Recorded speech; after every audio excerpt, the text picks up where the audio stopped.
Hi, Mel. Hey, oh my gosh. I'm sorry. I'm trying to contain my excitement. I wore a really black loose shirt because I'm sweating like waterfalls under my armpits right now. I'm so excited to meet you.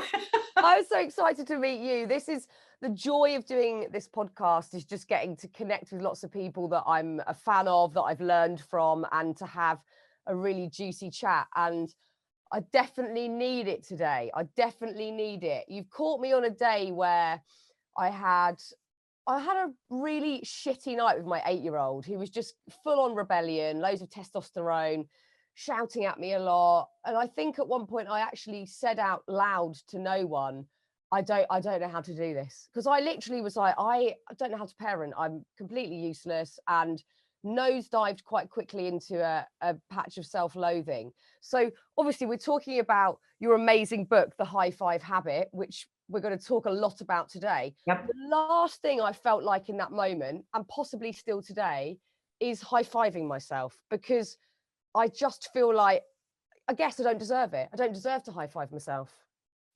Well, we're going to get into the crazy science that I have uncovered that is frankly groundbreaking when it comes to the actual habit and action of standing before a mirror and high-fiving yourself. But if I may, can we take a step back as two mothers, and can we talk about Rex being a T-Rex last night and how that made you kind of circle the drain in terms of saying, I don't know how to do this. I don't know what to do. And so first things first, I need to ask you, do you want me to just listen to the story, or do you want me to give you advice? Oh, I want advice. I'm using this as part of a free therapy session. Okay, great. So, first of all, you should know that I'm not a trained therapist. I literally, my brand of self-help is fucking up my own life and my children, and then having to figure out how to grab myself by the bootstraps and change. And then when I find things that work, I just, like you, love to share them with everybody. Yeah. And so that sentence that I told you is possibly the single best piece of parenting advice I've ever stumbled into. And that is, especially, you can do it with both of your kids right now. And that is, whenever your kids are in a state of distress, whether they're acting out or they're a jerk face to you or they're super sad, is say the sentence, hey, do you want me to help you with this? Or do you just want me to listen? Or do you want me to leave you alone? And 9 times out of 10, even when I found that my kids were, 5 and 8, that they just wanted me to listen. So that's number one. So start using that, especially when the tantrums start. Hey, Rex, honey, do you want me to help you right now? Or do you want me to just listen to you be angry? Or do you want me to walk away? Because then it puts the responsibility back on them to start learning to ask for what they need instead of acting out. So that's number one. Super phenomenal with teenagers in particular. So the second thing is, I once heard somebody say that when your kids come home from school and they're a bloody mess, just little bastards to you, right? That it's actually fantastic, because they've been holding it together at school in the place that they're supposed to sit in the chair and hold it together. And if they can come home and act out with you, it means they feel emotionally safe with you. Yeah. So your negative crap that you were saying to yourself, I don't know how to do this, the fact that your kid is acting out is evidence that he feels safe around you. Oh, he feels really safe. Yes, yes. Yes. Now, there's one more thing I want to tell you based on my personal experience. So what year is he? Kind of what level is he at? So he's gone into what we call over here year 4 of school. Okay, so terrific. School. Yeah. So it's important for you to know that between what would be year 4 or year 2, year 3, year 4, so that we kind of line up here in the States with y'all, this is when learning differences and learning issues come up. And so we have a son, and I also happen to be dyslexic, but we have a son that was severely dyslexic and dysgraphic and has like sort of working memory issues. And if at that age, your kids are acting out more and more and more, I would look into whether or not there is some kind of cognitive issue going on with how he's learning at school, because that's when the schoolwork amps up. And if he's got any kind of language-based learning issue, he's going to be so mentally taxed at the end of the day, he's going to be a little asshole when he comes. Yeah, I can see that. I can absolutely see that playing out. And it's definitely something me and my husband have talked about. And I guess in those moments, you lose all clarity and common sense, and you just go, I'm a piece of shit. I don't know how to do this, rather than, oh, what's going on for him? And, it's crazy in the moment. But thank you for that. I so needed all of that. And I'm going to use the question to him. I'm keeping it all in mind, because it inevitably will happen. I'd be willing to bet that if you actually had an expert take a look at him, that he's got working memory or executive functioning or dyslexia issues, and he's acting out because he doesn't know how to sit in a classroom and learn the way they're asking him to learn. Period. Yeah, I'd be willing to put my mortgage on it. I can see it. I can see it. And I think you're right. They're containing so much at school that of course at home it's going to be this massive explosion of just a release of all the stuff they've kept in all day, which, it's just something we have to deal with as parents, isn't it? But when you feel topped up, when you feel like I had a kids party at the weekend and loads of people here and whatever, and then you're just like, I just want to get in bed with a book and be quiet on my own. And it's an impossibility. You can't do that. It's not going to happen. Well, what's interesting is that they're going through the exact same thing that you and I are going through. They're absorbing the pressure of being alive at this moment. Yes. And they don't know how to absorb it in their nervous system. They don't know how to process all of the uncertainty and all of the expectations. This is also the moment in time where you start to have what psychologists call a break in belonging, where you see where you fit in and where you don't. And that starts to become really overwhelming. And so he is going through the stuff that you and I go through every single day. And part of the reason why you and I are so hard on ourselves is because at this exact age, kind of between 8 and 12, the experts say we start to beat ourselves up in our inner monologue, because we start to see where we are fitting in and where we're falling behind and where we don't fit in. And the internal monologue of, oh, well, stay away from those guys because you're not a sports kid, or I can't do this, I must be stupid, or why am I never good enough with my homework? Why does the teacher always pick that person? That's where it begins. And so the other thing that I'll tell you is that the more that you kind of dig into personal development, it's so interesting to do it as a parent, because I have literally once a day, Fearne, I say to myself, well, that just cost my kid 3 years of therapy bitching about my anger issues. Okay, I just really screwed them up today. Every day. The pressure, I'm like, it's too much responsibility. Like, how much am I screwing up their heads? Like, that responsibility crushes me. Me. Well, you're going to screw them up. And the reason why you're going to screw them up is because you have your own stuff to deal with, and we can't coddle our kids. And in order to grow and to learn, you got to stretch, and you're doing the most important thing on the planet as a parent, which is addressing the fundamental emotional needs of feeling seen, feeling heard, feeling that they're still loved, despite the fact that you might be upset or frustrated with them. So, that's kind of what this book, The High Five Habit, is really about, is that, the high five in the mirror, which we'll talk about, was like a Trojan horse that cracked open this subject that we all talk about. You talk about it all the time. I talk about it in my work. We all know we're supposed to love ourselves. We all know we're supposed to be kinder to ourselves. We all know we shouldn't be like trashing ourselves in our minds. And yet we are horrible to ourselves. Horrible. Absolutely bloody awful. I've got to the point in life where I think there's no point anyone out there judging me, because everything you might say or think, I've got there way before you, like years before you. Like, we are so awful to ourselves. So let's talk about the moment that you discovered this high five. I love this part of the book. I love the photo of you. You've captured this exact moment, this seminal moment in your life, this sort of snapshot of clarity that you had. Tell us about that, and the feeling that came with that moment, and all of the work that it's now given birth to. Yeah.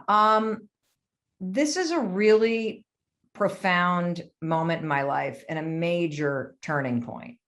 And, it's not a pandemic moment, but in order to kind of give you the backdrop of what was going on in my life, and given that at the time that you and I are talking, we're still in the middle of a pandemic, I'll just tell you what was going on in my life, at least to the extent I can, based on what the lawyers tell me. No, I'm just kidding. I I had been, everybody knows the moment that their life turned upside down because of COVID.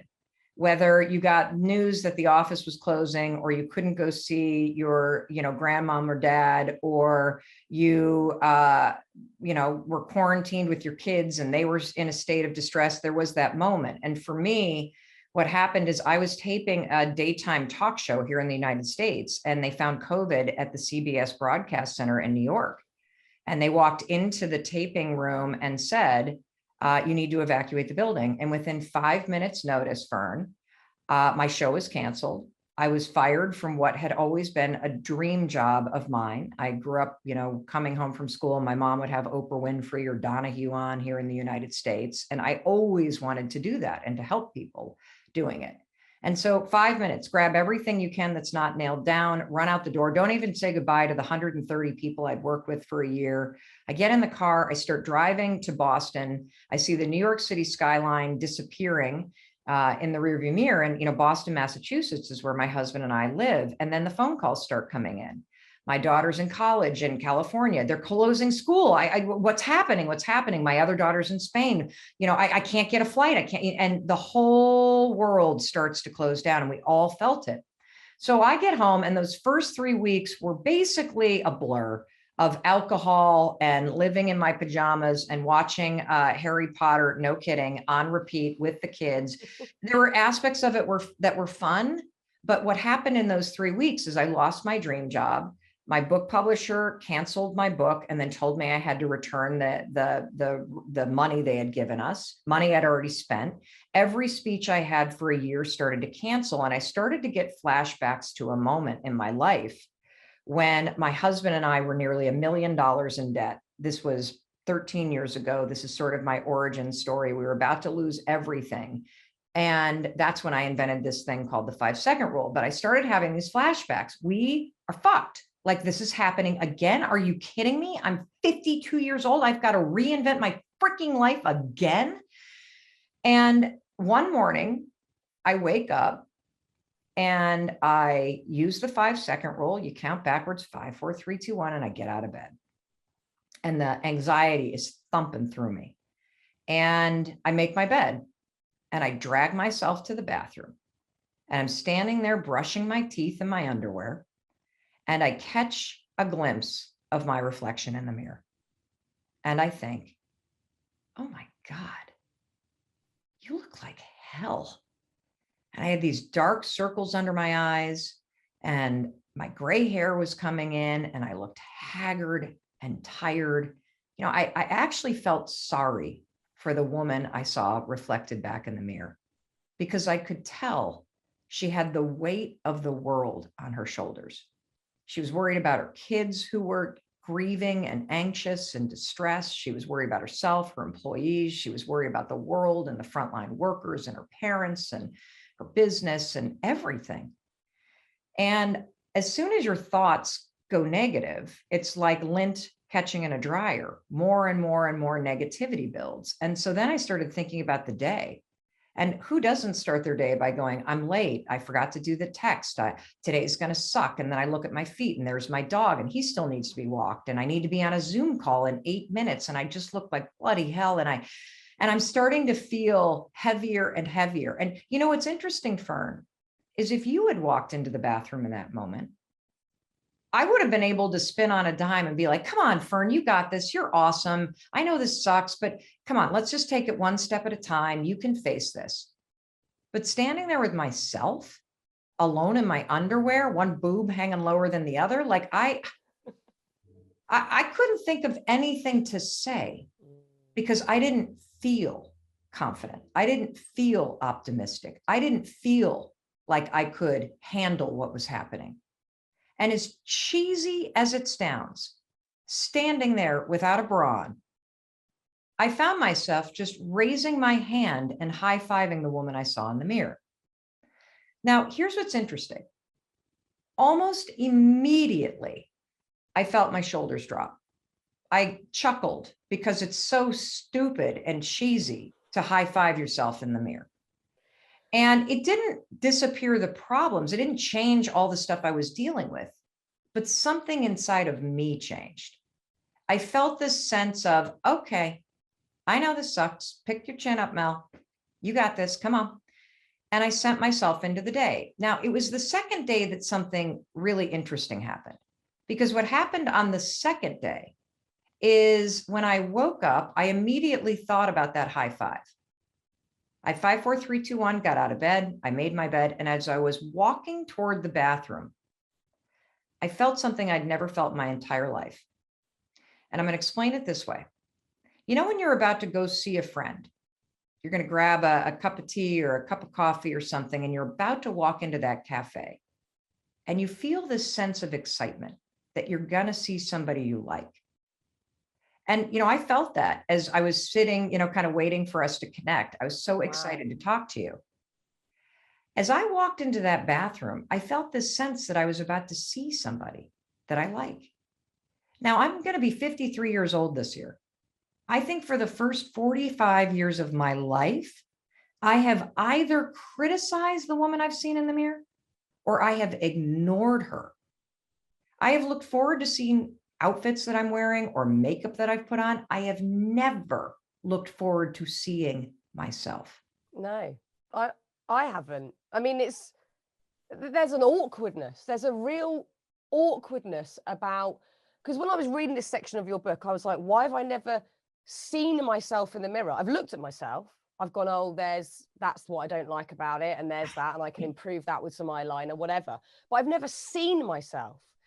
And the beauty of that moment you've just described is seeing yourself was a moment where you hijacked the usual judgment that is just so omnipresent. We don't even think about it. It's just there all the time. When any of us look in the mirror, we go straight to the points we don't like. But you bypass that to empathy. And that is so rare, that we look at ourselves with compassion and that we go, because, the high five habit isn't going like, yeah, you're amazing, you rock. It's, I see you. This is really hard. I get that it's really hard. And it's okay. It's okay to find it hard. Yes. But we don't look at ourselves in the mirror like that. Like, I tried after reading the book and I was like, this is so fucking weird. I'm looking at myself. It's really awkward. What is that awkwardness? Oh, okay. This is so sad. Okay. This is really sad. So, I'm going to tell everybody right now, you have to do this 5 mornings in a row, because you will feel resistance and you'll feel exactly what Fearne's talking about. You'll feel this awkwardness and this weirdness and this tremendous sense of discomfort. And I want to unpack this on multiple levels, because what that resistance represents is so profoundly sad. And this is what the enormous opportunity is when you start to practice habits of encouragement, of empowerment, of self-love and self-celebration. So first things first, none of us have ever been taught how to truly see ourselves, support ourselves, love ourselves, and be kind to ourselves. We have not. We have encouraged our children to do that. We do it for them. But at some point, you stop listening to your parents and you start criticizing yourself. And so first things first, it's weird and awkward because you've never been taught how to do this. So it's not a habit. Your habit is the exact opposite. And as we know, whether you are trying to create a new habit of eating healthy or not drinking so much or knocking off the caffeine or getting out of bed early, you resist it and it feels weird because it's new. So that's reason number one, but that's not the sad reason. That's the scientific reason. The real reason why you cannot stand in front of the mirror and be with yourself, where you are, how you're feeling in this exact moment of your life, is because you drag your entire past to that moment. Everything that you regret, everything that you're disappointed about, everything that you have survived, the abuse, the trauma, the confusion, the heartbreak, all of your hopes and dreams that have not been realized yet. Yeah. They are with you in that moment. You do not see a person who is trying. You do not see a person who is worthy of celebration because of what you have survived in your life. You see somebody who is damaged because of that. You see somebody who is a failure because you're not where you're supposed to be. You see all of the things that you're not instead of all of the things that you are. And so that resistance and that weirdness and that judgment is actually rejection. It is judgment. It is disappointment. And here's the next layer of this. And this is why this habit, while cheesy on its face, I think is the most powerful thing that you could possibly do in your life in terms of adopting a new behavior. We have made the mistake as human beings of believing that you are only worthy of celebration and support when you achieve something that is worthy of celebration and support. So here you are standing with yourself every morning in judgment. The scale, doesn't have the number on it that it needs to be. My bank account isn't where it needs to be. My relationship isn't where it needs to be. My, career isn't where it needs to be. My mental health isn't where it needs to be. And you stand there and judge that. And then you go, cross your arms and go, well, I'm not going to cheer for that person until they get there. Yeah. So I'm going to just stand there and judge you. Yeah. So get out there, you loser, and see if you can lose that weight. Like, it's literally insane. If you watch the marathon in London and those racers are running by, even Brits aren't standing there with their arms crossed going, bloody hell, you suck. I'm not clapping for your ass until you cross the finish line. No, you clap and you cheer people every step of the way. Your life is a marathon, and you have outsourced the single most motivational and important thing that you need to other people. You're waiting for your spouse or your kids or your parents or your colleagues or your friends or your boss to cheer for you and to validate you. I'm sitting here telling you, you have to learn how to validate yourself and cheer for yourself where you are right now, or you're not going to get where you're meant to go.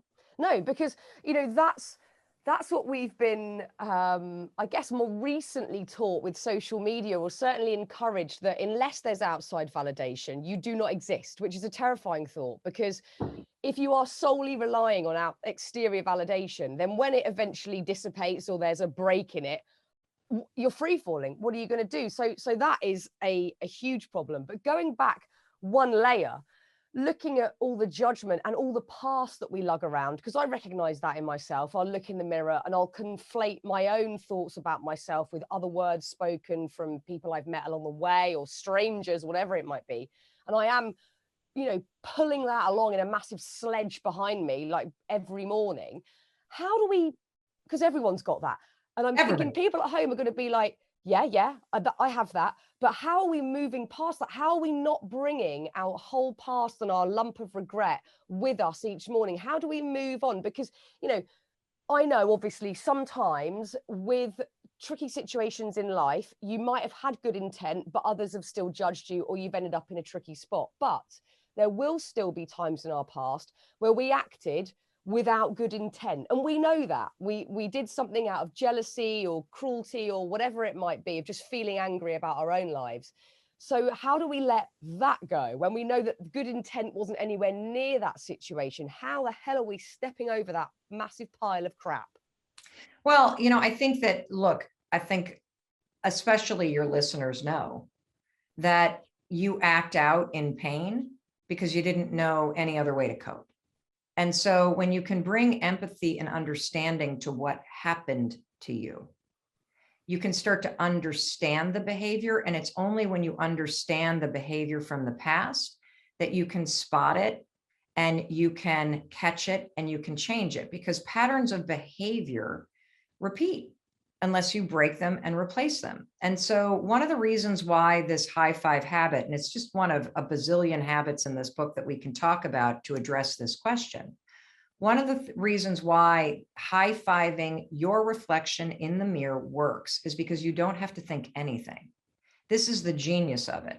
So, when it started to work for me, and then I, of course, put a photo on social media on my story, and within an hour, 100 people, men, women, children around the world were high-fiving and tagging themselves. I thought, okay, whoa.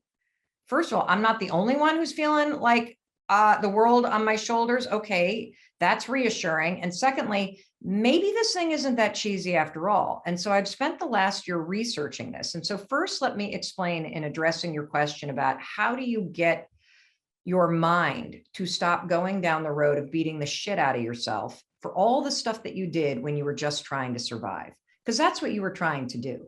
You were just trying to survive. And I have been startled, Fearne. I was molested when I was in the 4th grade, and it was a one-time incident.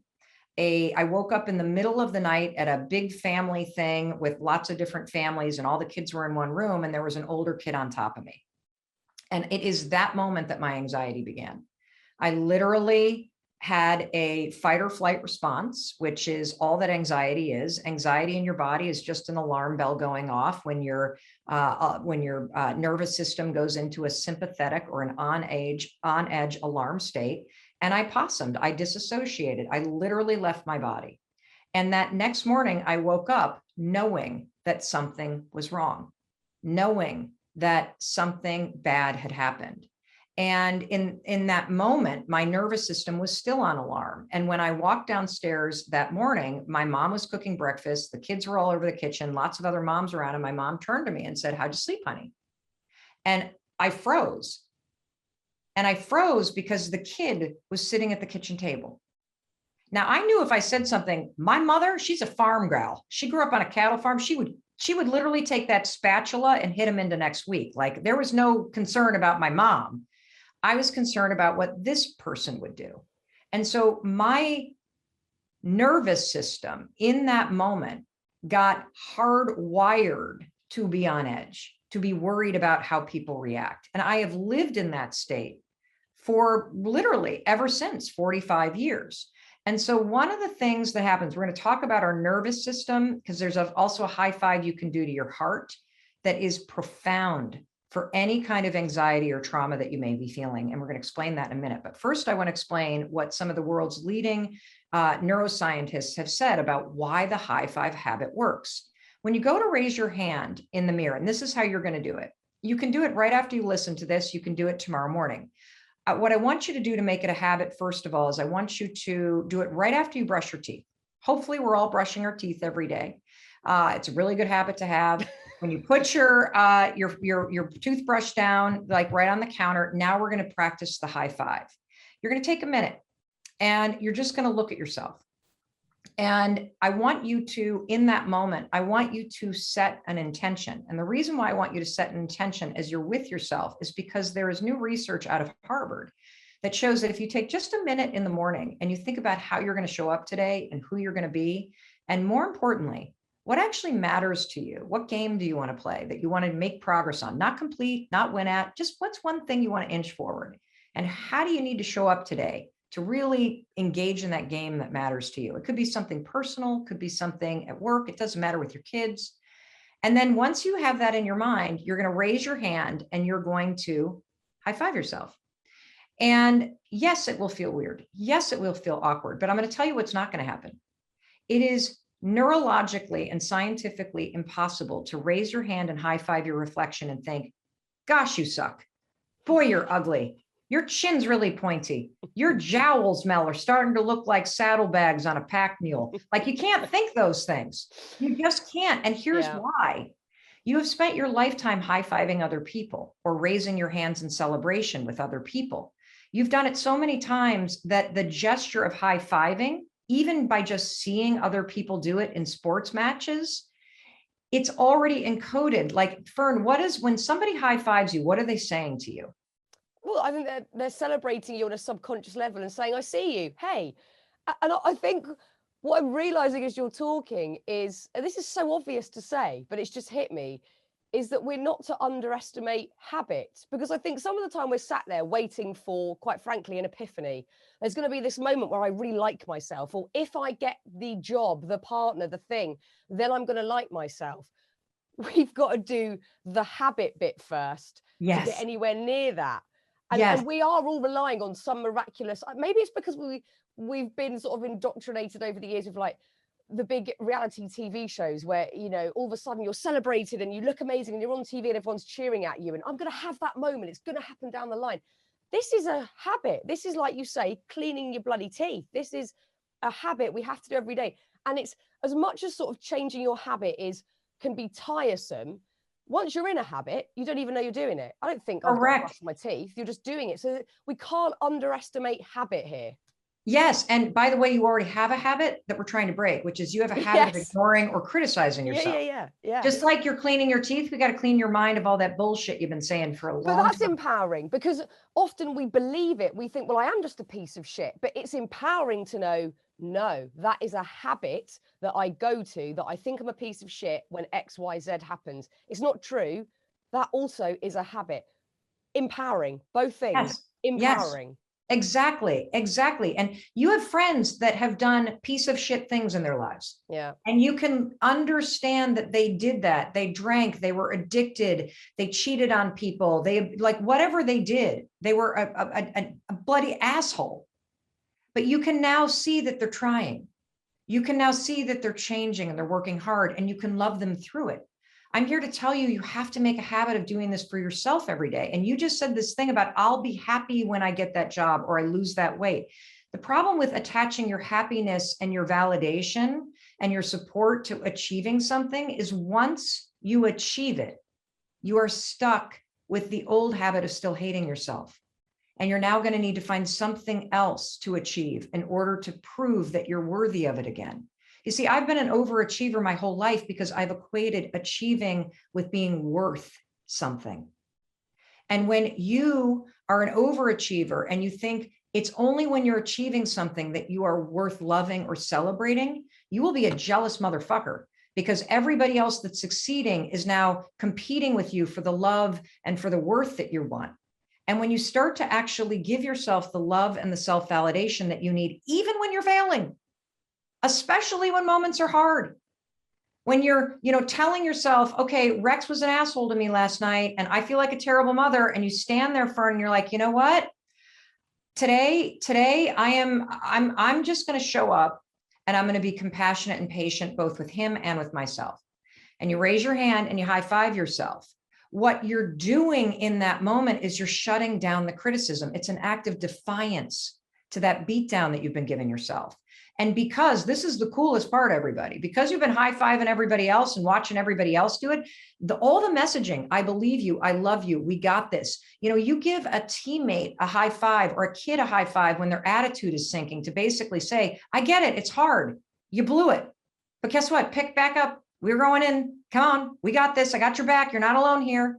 So it communicates all of that. It's already in your subconscious. So when you go to raise your hand, two things happen. First of all, your nervous system recognizes the raised hand as a celebratory action. And so as you start to repeat this habit, it will start to give you a jolt of energy. This research comes from Dr. Daniel Amen, who, is this world's leading neuroscientist. He also said that the act of high-fiving gives you a drip of dopamine. So if you do this for more than 5 days and you start to push through the awkwardness and you start to push through how weird it feels because it's a new habit and because you're basically silencing judgment, you're going to feel your mood boost, because your brain is releasing dopamine because of the subconscious programming associated with high-fiving. And that's not all. This is really cool. So I know you have a lot of parents that listen, and you need to, I know you've already read the study, but if you'll allow me, I want to unpack this because this is mind-blowing. So there was a study that they did with kids, right? Where they wanted to know, what's the best way to motivate a human being through a really challenging situation? And we're all going through a really challenging situation right now with how overwhelming the world is. And they said, we're going to divide kids into 3 groups. And group number 1, we're going to give these kids a very challenging bunch of homework to work through. Super hard. And we're going to do that for all three groups. So these poor kids are toiling away at this challenging stuff. And group number one, the encouragement that they gave these kids was based on the growth and the fixed mindset research from Dr. Carol Dweck. And what we know about this is that the fixed growth praise is basically walking up to somebody and complimenting them about something about them. Hey, you're really smart. Hey, you're a good student. Hey, I love the sweater that you're wearing. Keep on going. Yeah, that's sort of motivating because somebody sees you. The next group got the growth mindset type of praise, which is basically to tell somebody that they're doing a good job working hard. And what we know based on research is when you reward somebody or praise them for their hard work, you feel empowered because you can control your hard work. So you work a little harder. And sure enough, these kids in this second group, Fearne, who were told you're working really hard, keep going. Ooh, I love your perseverance. They worked a lot harder than the kids that were told they were smart. But check this out. The third group, the researchers didn't say a word to them, not a word. These kids simply had a researcher walk up to them and high five them. That's it. Those kids who got a high five outworked, had more confidence, had better results, felt better about themselves than the other two groups combined. And the answer is why. And the reason is based on psychology. We all have fundamental emotional needs: to be seen, to be heard, and to be loved and celebrated for the unique human being that we are. When those needs of being seen, heard, and celebrated are met, you feel affirmed, you feel confident, you feel whole. When those needs are not being met, you feel rejected, you feel invisible, you feel disconnected and lost. So a simple high five was affirming that those researchers saw, wow, you're working really hard. Wow, I hear you. You're struggling with this. And wow, I'm going to celebrate you right here in this moment for who you are and how you're showing up and how you're going through. And I'm here to tell you, simply doing this for yourself every single morning and making it a habit and teaching it to your kids, it empowers you in a way that is hard to describe, because for the first time in your life, you are giving yourself what you have been seeking from other people. This is it. I get it, because if someone wants to come up and high five you, there is something sort of secret about it, because you don't know what's going on in their head, but you know it's positive. And something very primitive about the touch, like palm to palm. That's a really beautiful sentiment. And again, doing that to yourself, it feels like in the mirror, that's quite an intimate thing to do. Like you're seeing your palm touch your palm, and there is something beautifully mysterious about it, but very primitive, very intimate. And I think once you break through that awkwardness, there's the beauty. It's there. Yeah. Yeah. And, I've been doing this for over a year. And what I can tell you is super cool is, use the gesture. For sure, you got to try it 5 days in a row. And for sure, you should just make it a habit and do it every day, just like you brush your teeth. But what will happen is you literally are rewiring your nervous system with celebratory energy, and you are deleting and breaking the default programming that has been in your mind since you were a child. It might not even be your voice. It might be your mother's voice, or your father's voice, or some other critical voice. You are silencing it, you are breaking it, and you are encoding a totally new default thought pattern related to you. And so I can now look in the mirror, and some mornings I don't even need to high five myself, because I now don't even see the physical me. I see the human being in there, and I don't criticize myself anymore. Are there things I don't like? Of course. Are there days I look better than? Of course. I don't give a shit. I don't. Because I see a human being behind the skin and through the eyes that is worth it. I see somebody who's trying. I see somebody who's survived a lot. I see somebody who wakes up some days and is in pain and needs support. I see somebody who some days wakes up and has something to look forward to. But here's what I know. I know that I have my own back. I know that I am the one person I'm going to go through life with, and I better fucking take care of that person. Yeah. And this is not, the habit part is so essential, because this isn't easy. And this is where we can all reach empathy for ourselves. Because if you look around the world right now and see what we're bombarded with, the messaging is usually the opposite. It can be very subliminal, but it's, you know, you are lacking, you could probably improve. If you had this, your life would be better. If you weren't like that, you'd then be accepted by this group of people, whatever it is. There's so much divisiveness in the world, and there's so much projection onto us as individuals to make us feel in lacking. On a really base level, it's also, of course, how a lot of advertising works. You know, you Yes. need this and you're going to feel better. And we've had that. We've been bombarded with it probably for the last 70 years. So this is sort of a generational thing. No shit, Sherlock. We're all going to probably feel like this. So this is hard work Yes. for us to, by ourselves, just feel deeply compassionate. So I think the habit bit is so key, that there's that sensory thing where we get it, we know that this means something good, and we just keep doing it to get ourselves in a positive mindset. And we have to also, I guess, be willing to see the positives. And again, that sounds so obvious, but again, we've been bombarded with, you know, the lacking. So we have to be able to spot, you know, you did well there, or you tried harder. And if there's no willingness, we're just not going to see it. We're not going to see the good stuff. Yes. And, you know, so most human beings, I know I was here for a long time without the high five habit. I was in a trap, an impossible trap. And the trap is, if you achieve this, then you can be happy and worth it and lovable, Mel.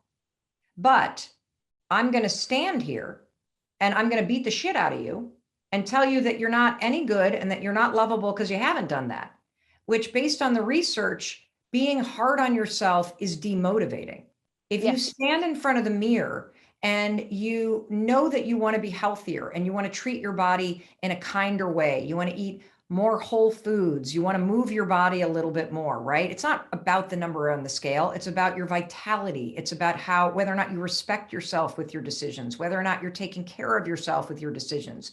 But if you focus on the fact that you've got you've got 50, like a 50, but it's not quid. What is it? What do you guys do? Pounds. Pounds. Okay. No, so stone. So you got 50, you got a bunch of stones to lose, whatever. When you focus on the gap and you then pound yourself into the ground because you're not there yet, or you had a brownie yesterday, you're not motivating yourself through that tough love. You're actually proving to yourself that you don't deserve to feel healthy.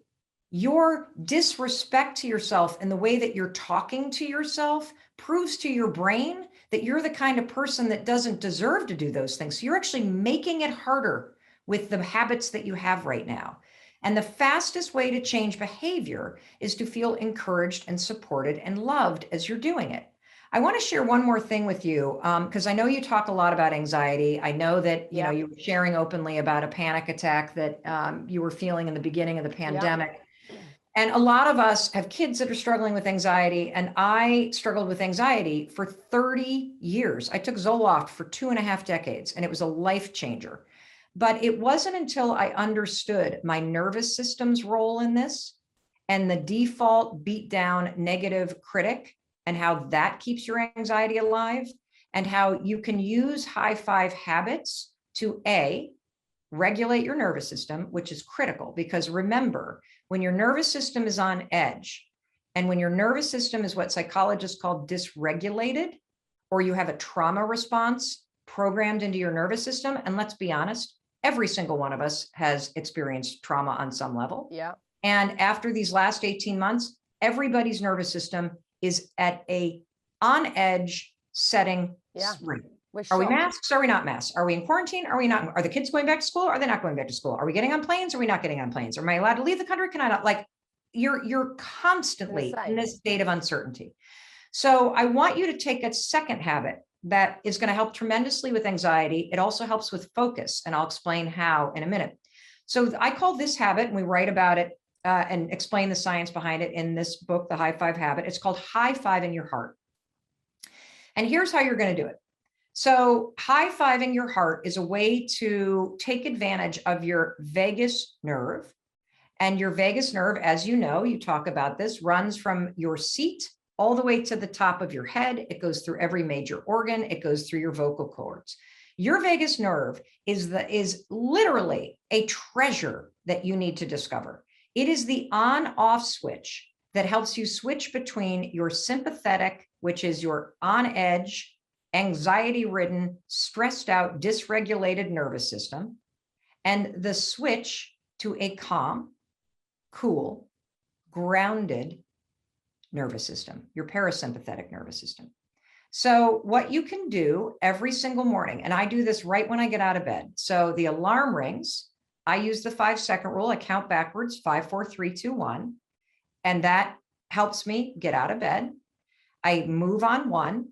And mornings are always hard for me. I hate getting out of bed. I love how cozy the bed is. If I were left to my own devices, Fearne, I would lay in bed and I would stare at the ceiling and I would think about all the what ifs that could go wrong today. And I would slowly become a human pot roast, marinating in fear, and anxiety and panic and overwhelm and depression would pin me to that bed like a gravity blanket. And I would lay there for hours. That's what I do when I'm in distress. I love to just soak up all that anxiety. So I get out of bed. That's really important for me. Then I make my bed. And then I do this thing where I take my hands, and I got these big mitts. So I, like put them right in the center of my chest, but you want to get it right. Make sure your hands are touching your heart, because your vagus nerve runs through your heart, and you're going to press against your chest. This is high-fiving your heart. And then you're going to take a deep breath. And then you're going to say these 3 sentences. I'm okay. I'm safe. I'm loved. I'm okay. I'm safe. I'm loved. And you're going to repeat those sentences over and over and over again. And what's going to happen is wild. You are going to feel your nervous system calm down.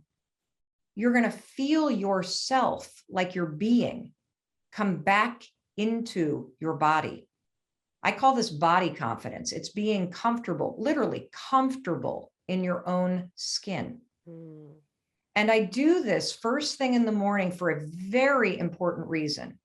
First of all, this was new research to me, but I talked to this amazing expert in neuroscience called her name's Dr. Judy Willis. She was at UCLA for a long time, and she's been researching forever the connection between your nervous system and your brain's ability to learn new information. And her research shows that when your nervous system is on edge, which everybody's is, you're waiting for the next shoe to drop, you feel nervous, you can't quite focus, you are having trouble sleeping, you're constantly having your mind wander, your breath is sort of shallow. Everybody feels this way right now because of our shared experience and what we're living through. When your nervous system is in that state, it is impossible for the prefrontal cortex, the part of the brain that you use when you're learning new behavior or when you're really focusing on something, it's impossible for it to engage. And, I can explain this. Like if somebody were to come running into your room right now and scream, the house is on fire, the house is on fire. First of all, your nervous system would go into a state of being on edge, and it would go into alarm mode to alert you. But you wouldn't be able to do a math problem in that moment because your nervous system is taken over. And so if you're struggling with focus right now, and who isn't, if you're constantly trapped in that what if loop where you're worried, and you can't bring your attention to something optimistic or positive, if you're having trouble feeling like you're in control, I want you to also add into your morning routine this high five to your heart. Because I want you to settle into your body and I want you to activate your vagus nerve. Because if you can start your day with a calm and cool nervous system, you've got a fighting chance to not only stay in control, but to make progress on something that matters, to not be so reactive to everything going on around you and to feel like your emotions are going to hijack you. And then when you walk into the bathroom and you brush your teeth and you have this moment with yourself, your brain is now ready to think about the day ahead and to think about it in an optimistic way and to think about how you want to show up and to work for you. See, what I love about all these tools that I've uncovered just by, dumb luck and by being at a bottom moment in my own life is that there's so much about the way your body's trying to help you, your vagus nerve, the fact that the filter in your brain, the RAS, can actually change in real time and filter how it sees the world when you use these tools I'm teaching you. The fact that your subconscious mind is already programmed with all the positive association with the high five, the fact that your nervous system recognizes raising your hands as celebratory. This is your body, your nervous system, your mind trying to help you be happy, help you be positive, help you get back to the state that you were frankly born in. Because you didn't come out of the womb looking in the mirror and saying, yeah. No, and I high-fived my heart all summer whilst I was reading your book. And I don't know, I need to get back to doing it every day, because I did it for, I don't know, the whole summer straight, 6 weeks. And I was feeling particularly anxious during the summer, and it did really help. And there was something deeply calming again about, having your hands on your body and that feeling a bit weird, but then settling into that as a new habit. And, I do still have panic attacks, but I've got to a place where there are some that I found debilitating that I've challenged with certain types of therapies and things that I've tried.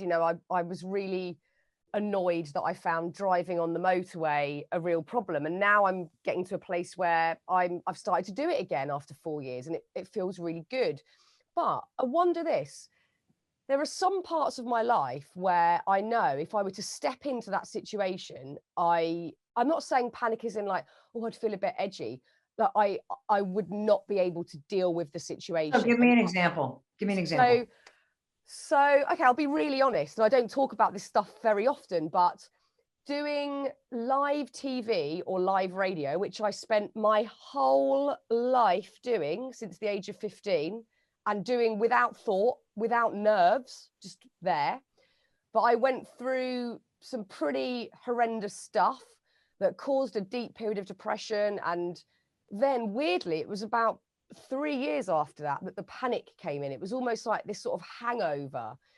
And now to step into an environment like that, where something could go wrong because there's so many variables and you're live, and the potential judgment, I've had to stop doing all of it, because the night before, it's not like I just won't sleep and I get insomnia, because I've had insomnia and you just lie there and you're like, come on, go to sleep. The worst. This is, my heart's racing, I can't breathe, I'm literally jumping out of my own skin for like 8 hours and not sleeping. And I can help you. I can't do that anymore. But I wonder, I can help you. But Mel, is there any part of you, because this is my own belief now, maybe I'm just not meant to be doing that. Maybe I'm just not meant to be putting myself in that situation where I could be up for that judgment or something could go wrong. I'm wondering if it's trying to stop me from going down one path and leading me to another. I think it's a great reframe. So if you feel like that's part of an old chapter, and this sort of like wave is life hitting you with a sledgehammer to go, Fearne, I don't give a shit what you want. Do not go in that direction, Fearne. Because again, it's an alarm system. But I personally believe that you are on such a massive mission to make a difference with people that you are meant to break through this wall of panic that comes up that's stopping you, so that you are free to do live TV or radio when it suits you. And so that you can explain to people how you got through this wall. And I'm going to teach you how to do it right now. Are you ready? Yeah, because honestly, I haven't done any of that stuff. And when I say, like, I literally did live radio every day to millions of people, interviewing Eminem, Beyonce, whoever, like, fine, unfazed. But due to very specific trauma, like, I would get called up and say, oh, you need to do this thing, it's live on the radio tomorrow, and I would start physically shaking. And this is going from one person to now being a completely different person. Gotcha. Okay. So first of all, let me ask a specific question, because I don't know if there was some big media thing that blew up, but did you say something on a hot mic that like had a huge backlash? No, this is just lots of complicated stuff that I actually don't talk about publicly, because I'm still, at times in the eye of the storm trying to figure a lot of it out and find peace with a lot of it. Okay, great. I respect that. Yeah. So I wanted to know if it was a specific incident, because I would add something in. I mean, I've definitely said stupid shit like everyone has on the radio, God, but nothing that's been traumatic. Okay, so here's what we're going to do. So I happen to be, I believe, one of the world's leading experts on anxiety, because I have struggled with it for so fucking long. And because I've had severe postpartum depression with our first child, because when I said I had taken Zoloft for 2.5 decades, the only time I came off of it was when our first daughter was born, and I had such profound depression and cascading panic attacks, completely disassociated for the first 2 weeks she was born. It was so bad, Fearne, I couldn't be left alone with her. They had to put me on Ativan, which basically turned me into a zombie. And to this day, I believe that one of the reasons why my husband, Christopher Robbins, that is his name, it's Best crazy, name. I know. He, who by the way, went to the American school in London. That's where he went to high school. Yep. So he's such a phenomenal dad and such an amazing caretaker, particularly with our daughters, because I was drugged up for 8 weeks while he had to literally be mom and dad. So I get this because I've lived it. We have a couple kids who have had profound struggles with anxiety. And so I've had to figure out how to explain it. So first of all, there's a couple things. When you have this much panic, it's now like a learned nervous system response that hijacks you. I feel panicky talking about it with you. Like I can fit, it's there. It's fucking there. Okay. So first of all, what if it all works out? What if instead of this conversation being something that's triggering, what if it all works out and this conversation is one of the greatest gifts of your life? I would love that. So that's the first thing that I want to tell you. What if it all works out? So that's the first sort of default. So when you start to have your mind or your body hijack you, use my 5-second rule, count backwards, 5, 4, 3, 2, 1 to yourself, just in your mind, and then go, what if it all works out? I was just using this at 4 o'clock in the morning. We have a daughter going to college in LA, and she's a junior, and she's going through that horrible period where your friend groups are changing, and she feels like she has no friends, and she feels like, you know, what if this and what if that and what if the other thing? She called me at 4 o'clock in the morning, which of course, this is going to be more therapy for her, because I pick up the phone. I'm like, Kendall, you okay? And she's like, yeah, I'm fine. I'm just really nervous. I'm like, what the fuck are you calling me at 4 o'clock? And I thought you're dead, you know, like literally. And I'm like, okay, calm down. And I was coaching her, stop the what if loop. What if it all works out? What if life is trying to nudge you in a different direction, which is what you said. So here's the conversation I want to have with you. And for everybody who's never experienced a panic attack, let me just explain that there's a very significant connection between the worries in your mind, the anxiety you feel in your body, and panic. It's sort of like the little bear, the middle bear, and the big bear. So the little bear are the worries. So worries are the what ifs. What if this happens? What if that happens? And worries are always about the future. So your mind starts to go to the future, and it starts to spin all of these negative thoughts about what could happen or what things mean. One of the most important things with anxiety is cutting that shit off at its knees. So the second you catch yourself worrying about something in the future, use the 5-second rule, 5, 4, 3, 2, 1. And if you can't think of a positive thought, just go, I'm not thinking about that. I'm not thinking about that. I'm not thinking about that. Just shut it down. Because what happens is if you don't shut down the worry, then your nervous system gets involved because it's paying attention to what your mind is doing. So your nervous system then's like, wait a minute, Fearne's really nervous about something. I better sound the alarm. So you start to get butterflies. Your armpits start to sweat. Your heart starts to race. You feel dry in your throat. Your hands get clammy. Your face can get very flushed. Those are all signs that your body is going into a state of alarm. Now, if you don't know how to calm your ass down when your anxiety is rising up by either high-fiving your hands on your heart or interrupting 5, 4, 3, 2, 1, I'm not thinking about that, or using a technique I'm about to teach you, Fearne, that is going to change your fucking life. Wait till you hear this. It's bananas.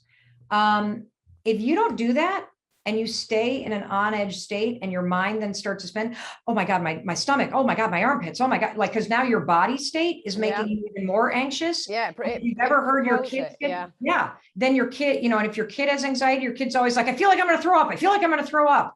Like they start getting nervous. Why? Because their stomach is now on edge, because their alarm system is going. Okay. Then panic happens.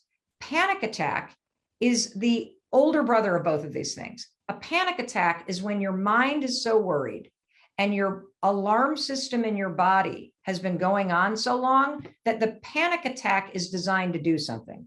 The panic attack is designed to save you. The panic attack overrides all of it and is like, we're getting Fearne's ass out of here. Yeah. Because when you have a panic attack, you literally are like, I got to get out of this room. I got to get out of this room. I got to get out of this room. And I don't feel in control of my mind. You're not in control of your mind. Ride those thoughts. Like, yep.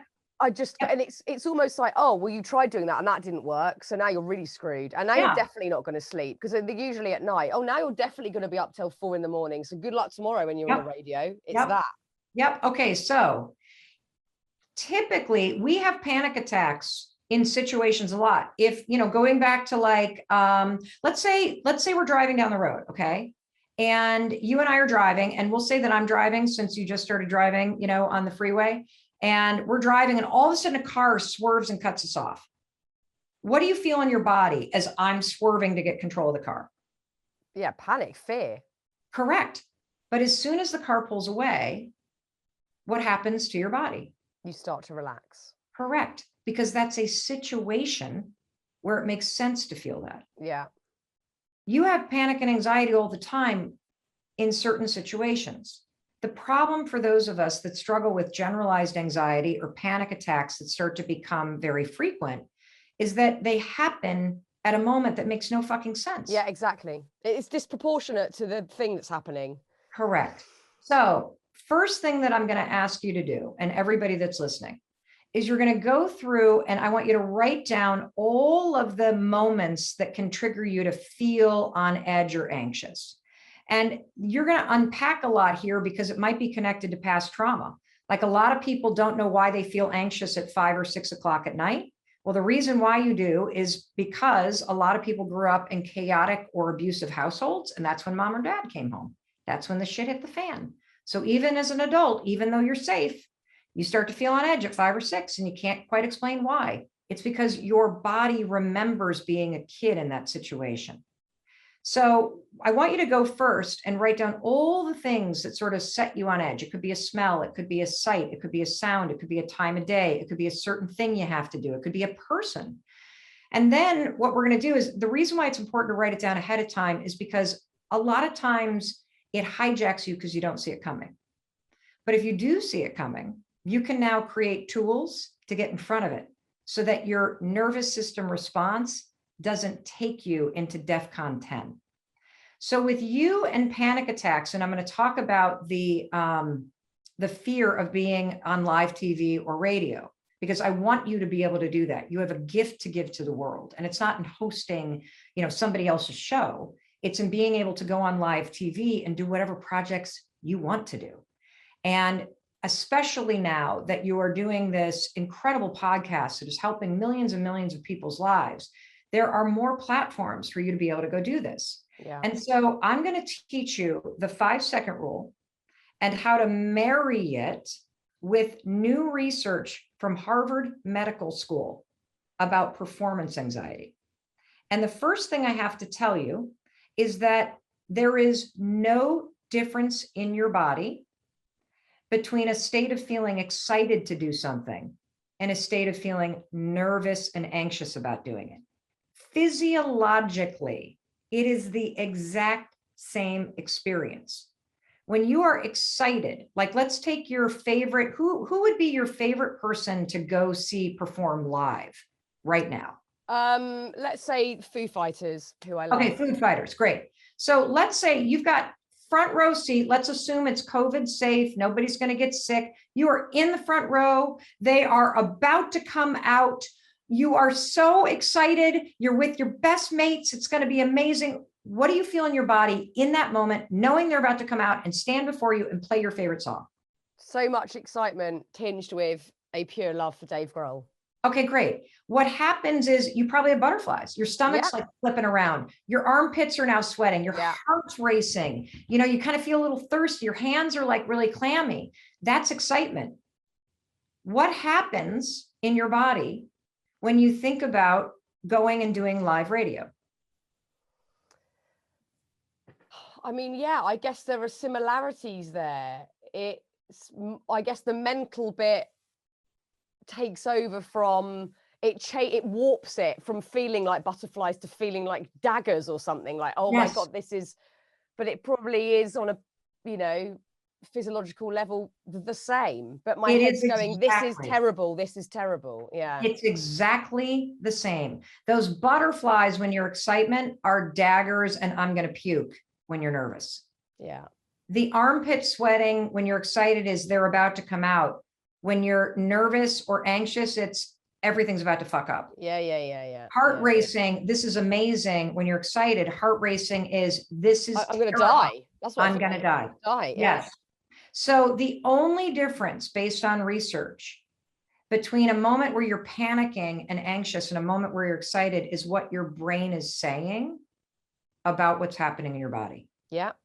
And so you can get control of this and change this by taking control of your thoughts. And I'm going to teach you how to do it using science. This is so crazy because look, my whole career, I became the most booked female speaker in the world.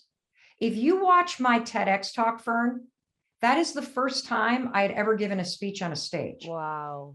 That was the first TEDx conference. So there was like really no training. They kind of ran through your speech with you for a minute. And then you got 20 minutes. That was not supposed to be a speech about the 5-second rule. That was a speech about career change. I hadn't told anybody about the 5-second rule because I thought it was so stupid and I didn't know the science behind it. And so I get out on that stage about a minute into my TEDx talk. If you look closely, I have got a gigantic neck rash the size of a grapefruit. I am having a full-blown panic attack on that stage. At minute 19, Fearne, I forget how to end the fucking thing. I am so disassociated. I forgot what I'm supposed to say. Yeah. And so I say, by the way, there's this thing I do. I call it the 5-second rule. The moment you have an instinct to do something, you got to move in 5 seconds or your brain will kill the idea. I say, thank you. I was so out to lunch. I gave my email address out on that stage and I walked off. That was it. That thing now has 27 million views. Yeah. So when people started to call me and ask me to speak, it was my worst nightmare. I was having panic attacks backstage. I had to figure out what I'm about to teach you because I was literally having stress diarrhea and dry vomiting and cold sweats. And I couldn't sleep the night before any speech I had to give when I first started doing this. And so I'm here to tell you, you can and you will change your mind and get control of your body, and you will be able to do whatever the fuck you want when you can. And it's so cool. So the high five to your heart, super important to calm you down. But what you're actually going to do is this. You're going to use the 5-second rule as you start to feel yourself go on edge. It could be the night before. It could be backstage. It could be as you're walking onto the set. And you're going to count backwards, 5, 4, 3, 2, 1. The counting backwards, it will not work if you count up. So you must count backwards, 5, 4, 3, 2, 1. The reason why you're going to count backwards, Fearne, is because when you count backwards, it requires focus. And that will interrupt all of the, what if this, what if that, fuck, what if I fuck up? Oh, I'm having a panic attack. It shuts it up. 5, 4, 3, 2, 1. Now your prefrontal cortex is engaged. And now you can insert the research from Harvard Medical School. Since being excited is the exact same thing as being nervous, your brain doesn't know the difference. So you're going to tell your brain you're excited. And you're going to say, I am so excited. I'm so excited to get out there. I'm so excited to get on that mic and explain all of the stuff that's going to save people. I'm so excited because I know of the millions of people that are about to watch this, one person's life is going to be changed. I'm so excited because I'm bigger than my fears and I'm proving it to myself right now. I'm so excited because I know how to do this and I'm excited to be back. Say whatever the hell you want. Just keep saying you're excited. It sounds weird. Now, here's what's going to happen. Your stomach will feel like a little funky. You'll continue to sweat, your heart will continue to race, but it won't escalate to panic because you've stopped down your brain from escalating it. It is incredible. It works with kids. I'm gonna It's try this. incredible. It's incredible. Just keep saying, I'm excited. I'm excited. Now I want to explain something else. I want to explain why your body's doing what it's doing when you're excited and when you're nervous. So a state of excitement and a state of nerves, I said it's the exact same thing. It's your body going into an alarm mode. So your body is getting prepared to do something. When you're standing in the front row of the Foo Fighter concert, right? Foo Fighters, I can't even say it. Foo Fighters conference. I can't say that. Foo Fighters gig. Thank you. And your body starts to, like, your heart races and your stomach gets in knots, and you always have to go to the bathroom right before, you know how that happens? The band's about to play, you got to go to the bathroom. Yeah. I can explain why. So this is so crazy.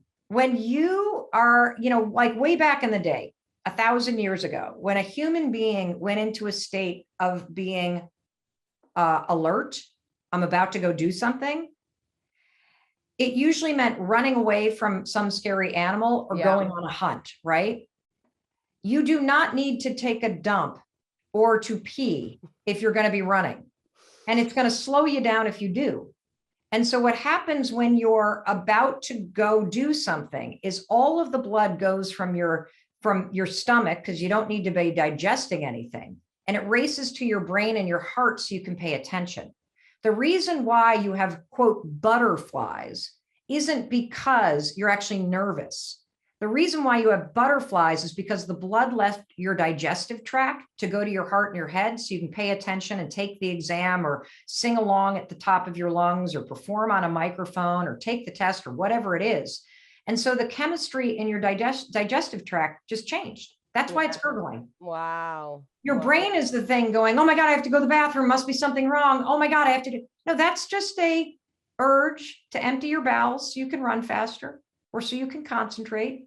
The butterflies are just the blood going to your brain. You can say that, hey, I'm really excited to go out there. I'm not nervous at all. And I know that the blood is in my brain now. And that's why my stomach feels fucked up. It's funny because, understanding the science is so important so that we can, it's a leveler, isn't it? Like, okay, I know what's going on. I'm not out of control. I know what's going on. But going back to the sort of start of this conversation, really, 90% of it, maybe more, is habit. It's just habit. Like you associate something with something and it becomes a habit after a few times of it happening. And like we said earlier, being able to break that is so empowering. And although I know that I definitely have the ability and the propensity to switch that up with the self-loathing thing, and I've done it with I've high-fived my heart, I've high-fived myself in the mirror, and I'm going to get back into doing it every single day after talking to you.